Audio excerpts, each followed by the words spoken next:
What does the word Freemason bring to mind for you? For some, it can conjure up images of creepy old men wringing their hands and plotting everyone's demise, or lizard people at the highest echelons of our government who are slowly trying to feed off of us and turn us into a lizard paradise. Well, speaking as a former Freemason, I wanted to take this episode and talk with you about my experience with Freemasonry, what it's all about, and why I left. Before we launch into this, I want to say if you enjoy my content, don't forget to smash that like button and give me a subscribe. The algorithms really like that, and I would love to share my knowledge with more people. And so, like I said, please the algorithms, go ahead and smack that subscribe. This kind of was my gateway to studying and practicing the esoteric and occult. And it was if the analogy were true and marijuana was a gateway drug, Freemasonry was my marijuana, and without it I wouldn't have gotten into the more arcane practices. However, this journey all started about 10 years ago when I was 19 years old. I was the youngest Freemason, to my knowledge, in the state of Utah. It was fucking incredible. And so the reason why I joined is that I was in the process of coming out of the closet as bisexual. I was coming out as gay because nobody would accept bisexuality at that point. We'd made huge strides in that arena. But I was coming out. My family had disowned me. My church had decided to kick me out. And basically all of these really important social structures that I had in my life were starting to fall apart. And I was left on my own, which was devastating. And so I heard about this organization that only cared if you were a good man. And so I thought, what the hell? I went and visited my lodge. It wasn't my lodge at the time, but I went and visited them and ultimately petitioned for membership. Now, when you want to become a Freemason, at least in the state of Utah, I can't speak for any other jurisdictions but Utah, because in the United States, there are 50 unique Grand Lodges, or statewide governing organizations. And they have no influence with each other, they can't control each other, they are sovereign. They are basically independent states. And lodges are to the Grand Lodge as the states are to the federal government. They're sovereign to a point. So, all of that being said, in order to join Masonry in the state of Utah, you have to submit a petition, be over the age of 18, believe in a supreme deity, have no felonies, and be freeborn. You can't be a slave. I mean, that has implications for other areas of my life, but not this one. So I joined when I was 19 years old, and I immediately became an officer. I started out being the chaplain of my lodge. I moved up the officer's line and eventually became the leader. The leader of a lodge is called the Worshipful Master. I was the Worshipful Master, and I became Worshipful Master when I was 23 years old. And in hindsight, I should have turned that down. I should have said no. Because 23-year-old me was dumb. He was dumber than a bag of hammers. And I wasn't ready for it. But, you know, hindsight's 20/20. I served a year as Worshipful Master and moved on with my life. And was invited to become an officer of the Grand Lodge of Utah, which I accepted, and I became the Grand Historian at the ripe old age of 25, I believe. And so at 25 years old, I was already a member of the Grand Lodge, which, to give you some perspective, Utah has, if you believe the official numbers, Utah has between 1,600 to 1,800 Masons in the state. Once you take out dual memberships, I'd say that they're breaking even around 1,000 to 1,200. But in other jurisdictions like Oregon, Pennsylvania, New York, you have these huge Masonic populations, like 50,000 members plus. And in order to be a member of Grand Lodge, you have to serve a long time and know a lot of people. And so for me to be in Grand Lodge at the age of 25 is just incredible, because that is unheard of in the United States. It's unheard of almost everywhere. And then also to have an openly LGBT, an openly queer member of Grand Lodge. That further made my membership in that body groundbreaking. I hate to think about it that way, but it's what it was. And so I have been in Grand Lodge. I was in Grand Lodge up until March this year, which we will get to that. But I promised to tell you a little bit about what Freemasonry is actually about, so we're going to take a side trip down Masonic Alley, and I will tell you what the oldest and largest fraternity in the world is actually about. Because you can look up Freemasonry on YouTube and find any number of things on it. But as a former Freemason, I want to first say that there are a lot of good members. There are a lot of men who are actively trying to improve themselves, who are actively trying to improve their communities, and who are actively trying to just become better. And then there are the alt-right folks, and the racists, and the homophobes, and the misogynists, and the anti-Mormons, and the anti-Catholics, and all of that.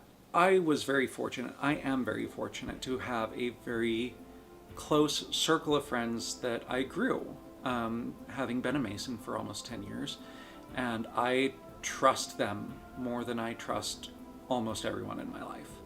And they are good and upright men, and they have helped me become better. At the end of the day, what is Masonry about? If I had to describe it in 50 words or less, Masonry is an organization that is predicated on the fatherhood of God, the immortality of the soul, and the brotherhood of man. If you go and ask a Freemason, they're going to say, oh, well, it takes good men and makes them better. I have my own qualms with that, but if I had to describe it, it is predicated off the fatherhood of God, the immortality of the soul, and the brotherhood of man. Which, as I have grown and matured, I have a harder time with the brotherhood of man part, because that's extremely exclusive.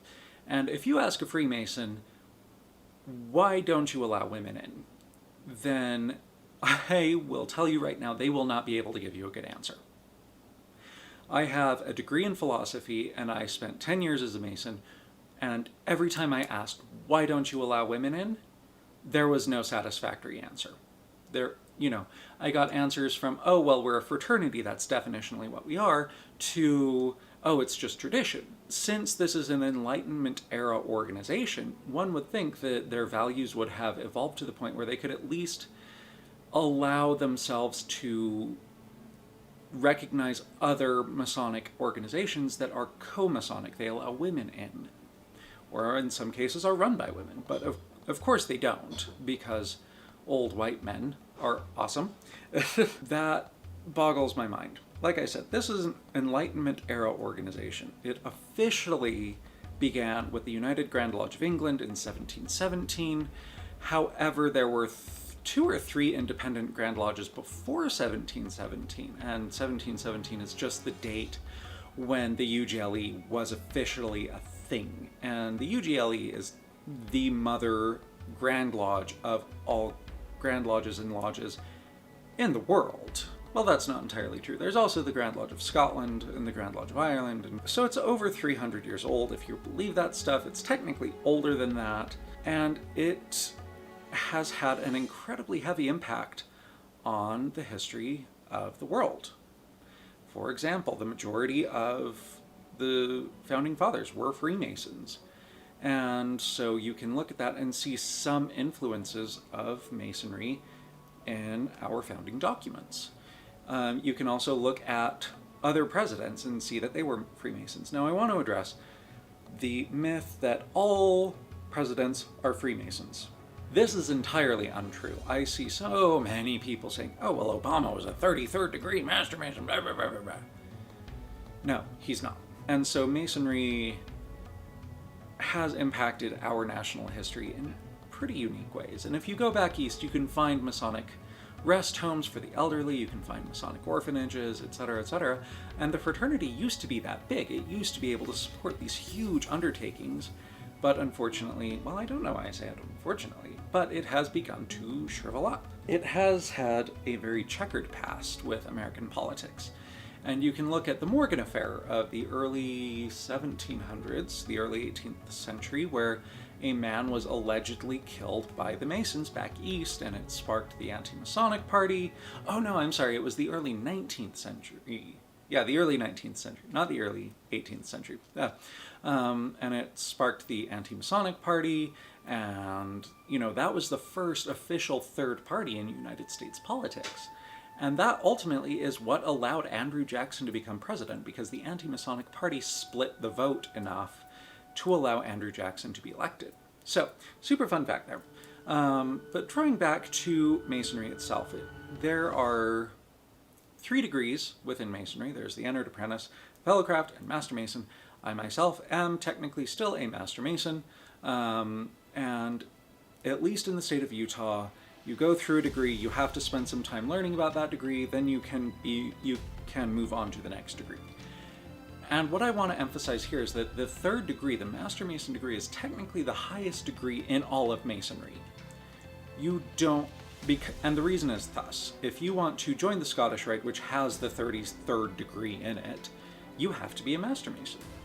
If you want to become Knights Templar, which is in the York Rite, you have to be a Master Mason in good standing at a local lodge. If you want to become a Shriner, you know, the guys with the funny little red hats, then you have to be a Master Mason. And if you lose your membership in your lodge for any reason whatsoever, you lose every other title you have.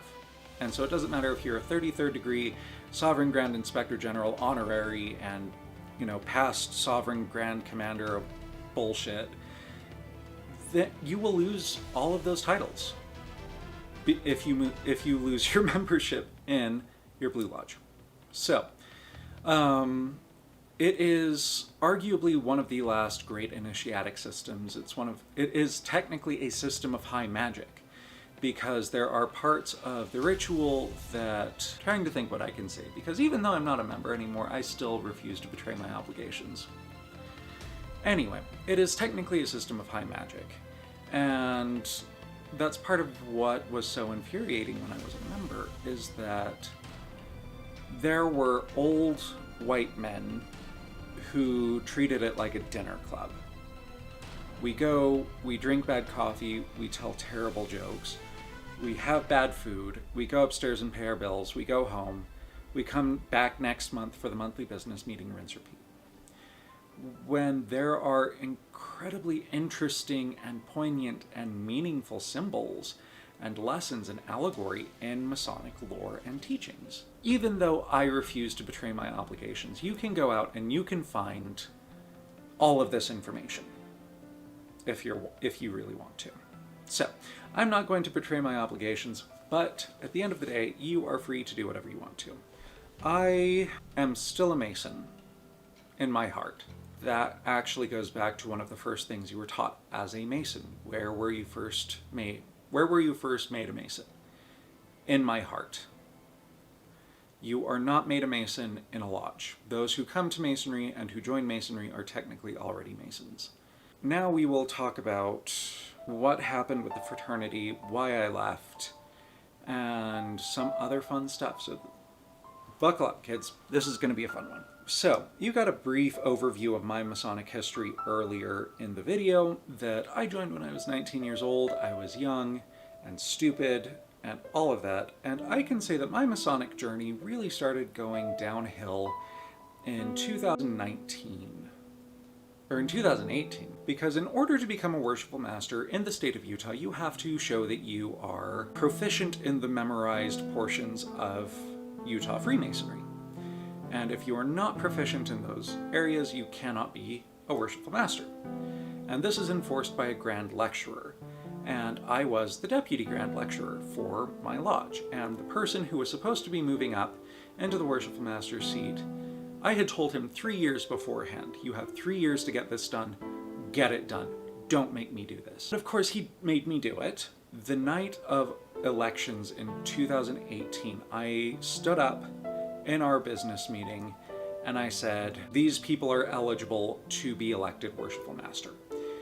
And he was not on that list. There is somebody, there's a past Grand Master whose name is Jerry Everett. Brother Everett was sitting in lodge that night. He thought that I was trying to electioneer. He filed a grievance with our Grand Lodge, he filed a grievance with my lodge. I was not able to do a thing about it. I was counseled by friends to just sit there and not say anything and be silent. So I did. And ultimately nothing came of the grievance. We held another election. I was elected Worshipful Master again. Everything moved forward, or so I thought. What made that situation hard is that I just had to sit there and take it. I had to sit there and listen to these lies and this bullshit read in meetings with everyone there. And I couldn't say anything. And that killed me. But I followed advice. I did what I was told to do. And this person, this Jerry Everett, is just, he's a horrible person. He told visitors and candidates in my lodge that LGBT people should not do PDA. They shouldn't do public displays of affection with their partner. And this was caused by me kissing my ex-boyfriend on the cheek during the annual inauguration of Grand Lodge officers. And, you know, it was groundbreaking, I know that. But for him to say that to other members of this fraternity in my own lodge, that broke my heart. And then there was another member, Richard Loomis, who said because I had been open with my sexuality, I would never be in Grand Lodge again. Which, joke's on you, Richard, that is not how it happened. That is not what got me out of Grand Lodge.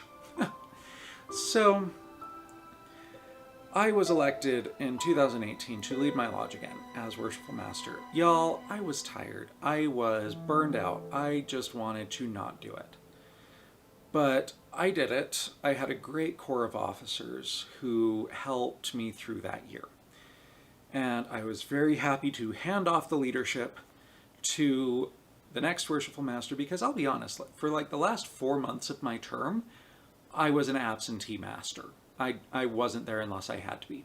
It's important to note that on the election night in 2019, it was the same day I had surgery. I had an outpatient surgery on a very sensitive area to deal with some stuff that I had for a long time. Me being me, I got home from surgery, I slept until I had to leave, I had a friend come and pick me up, and I went and presided over that meeting. I was in immense fucking pain, guys, like huge pain, and I still went. I was elected a trustee of my lodge, and I was happy to be in semi-retirement.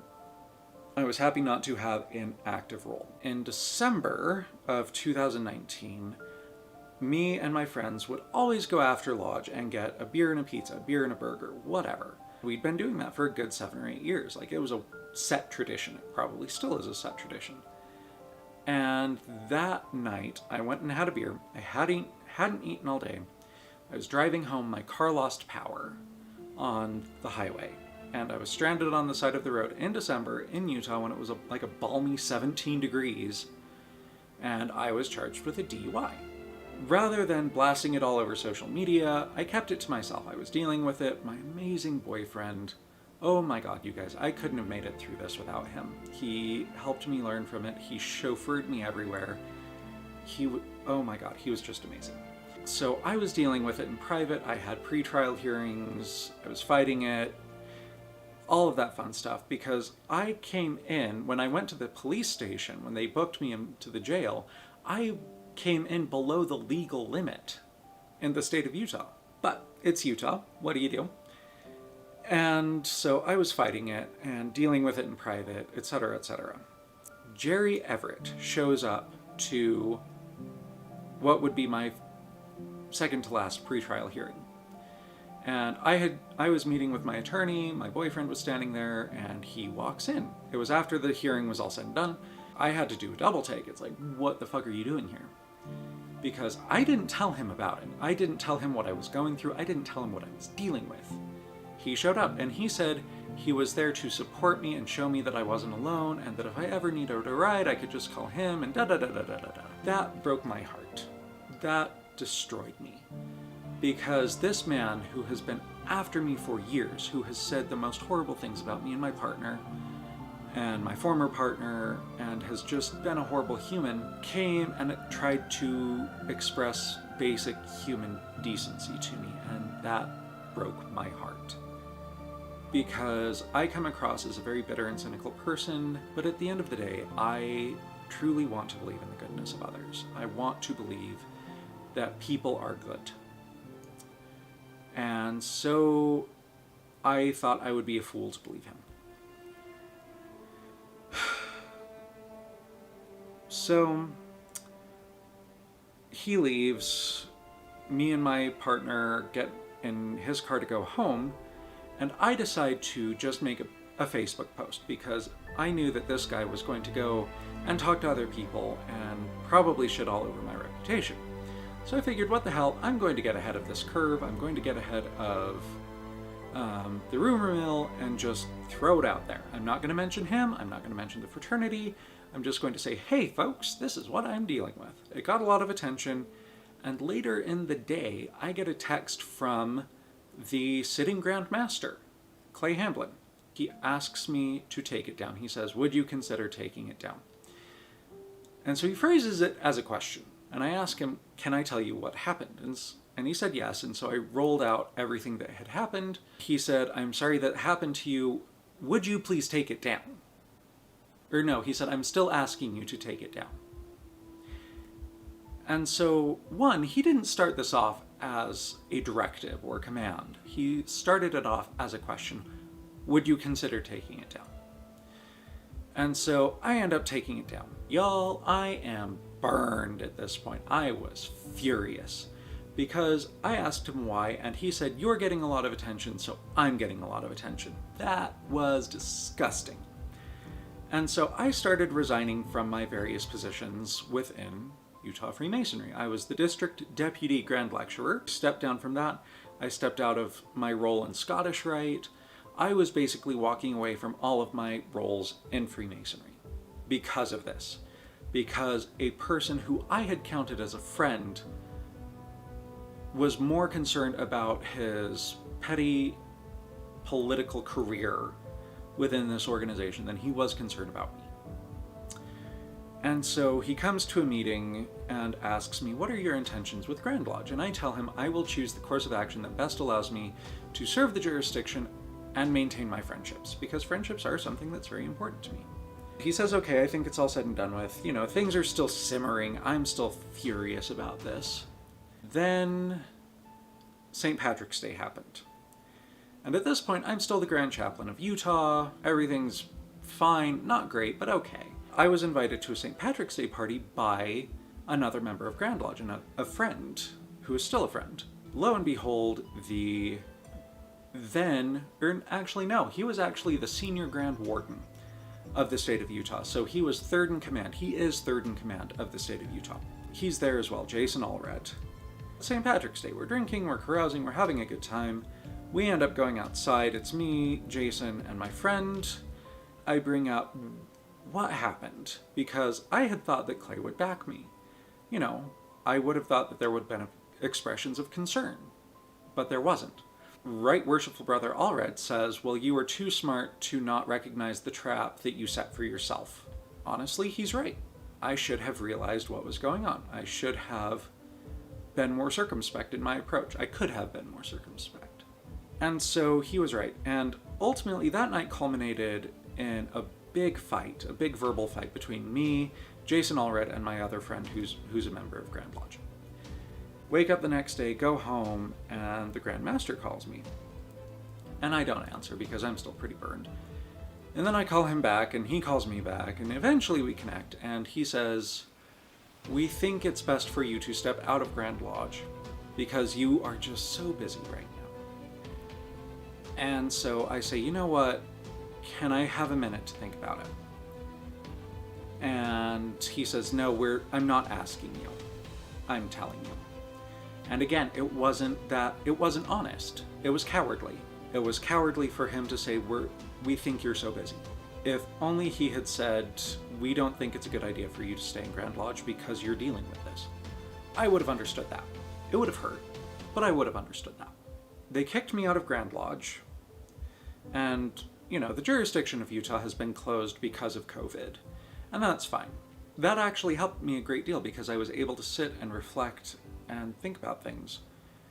And I ended up sending in what is called a demit. It's not a resignation, but it basically takes you out of Freemasonry with the possibility of going back. It leaves the door open. And so I took a demit. I left. And it's hard. It's really hard because this has been an influence in my life for 10 years. And it's hard because these people who are supposed to love, support, and protect me chose their political careers over me. Which I understand to a point. At the end of the day, I recognized that I was so burned out, and I am still so hurt that Clay Hamblin, Jason Allred, Dan Laws, Travis McGuire, Lon Tibbetts would turn their back on me in that way, and in such a dishonest way. In a cowardly way. Like I said, I have a lot of really good friends at the lodge level, and it kills me that I have had to walk away from that. But the fact that these men, these boys, treated me in this way that was so disrespectful, it was so debasing and dehumanizing, as I was already going through a dehumanizing process. Like in Freemasonry, we're supposed to whisper words of good counsel in the ear of an erring brother. And for them to immediately turn around and say, oh, you're just so busy. There are no words for that. And so that is why I left Freemasonry. Because these people, these fellow officers of the Grand Lodge, the statewide governing organization for one area of the world's oldest and largest fraternity, turned on me. I recognize that there are things I could have done better. There are things that I could have been more circumspect about. But I still have a lot of hurt to work through with this, and a lot of grief and a lot of anger. A lot of anger. This is supposed to be the best men of society, the best and the brightest. And instead, Freemasonry in Utah has turned into a haven for alt-right folks, for hard conservative folks, for child molesters. Well, that person actually died, so the problem has been taken care of now. For people who are charged with domestic violence, for racists and misogynists. For them to treat me in this way stinks of bias. Oh, you got a DUI, you were drinking, you're a bad person. You're so busy. Fuck you. At the end of the day, there are still some really good people in Freemasonry.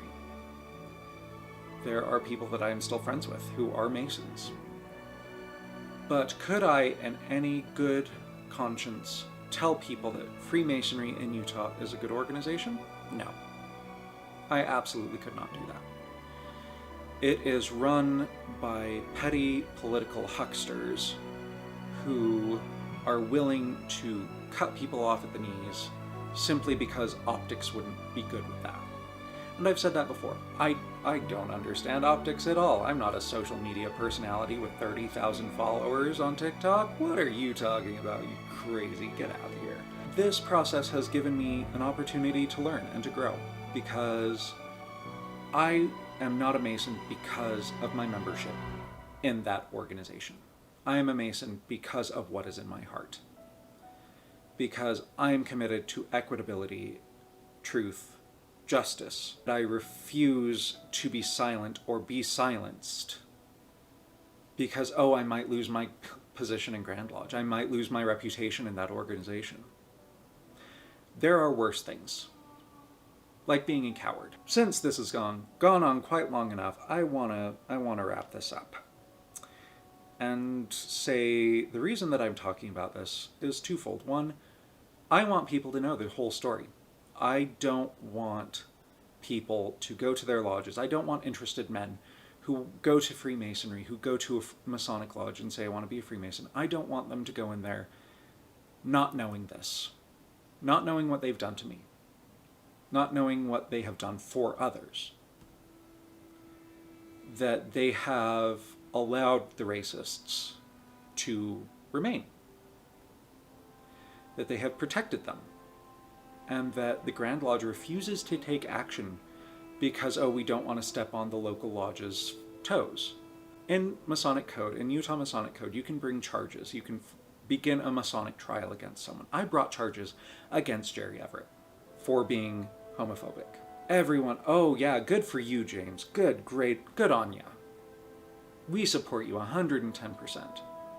Which is laughable. Which is fucking laughable. Because the Senior Grand Warden of Utah runs a podcast called the Craftsman Podcast, where they routinely get drunk. But somehow I'm representing the Grand Lodge poorly when I say I'm fighting this. Yeah, that doesn't look good. I know it doesn't look good. But the Senior Grand Warden, the third in charge, can run this podcast. And it's okay. Where they can joke about sex and use some of the worst vulgarity I have ever heard. Publicly. That level of hypocrisy is what I want people to know about. Someday I will become a Mason again, in practice. I have a lot to work through, and I refuse to remain silent on critiquing this organization, and I can critique it better, I can critique it more honestly from the outside. I'm not saying that Freemasonry should die. I'm saying that it is a deeply flawed organization that has become a haven for the dross and the dregs of intellectuals. To wrap this all up, like I said I was going to do, probably 15 minutes ago. If this makes it to the Grand Lodge of Utah, I want you to know that I'm not judging you. I'm not judging a single person. I'm judging all of you. I am judging you for your lack of moral courage. I am judging you for having been a false friend. I'm judging you for having been a group of false friends, for thinking that the ideal of Masonry is better or more laudable and more deserving of protection than the individual brother. There's a tension there that you have to look at and you have to honor. That the individual brother is what makes that ideal possible, just as much as the ideal makes the individual brother possible. And you chose Jerry Everett over me. Again. To everyone else who stumbles across this video because you're interested in Freemasonry, this is Utah.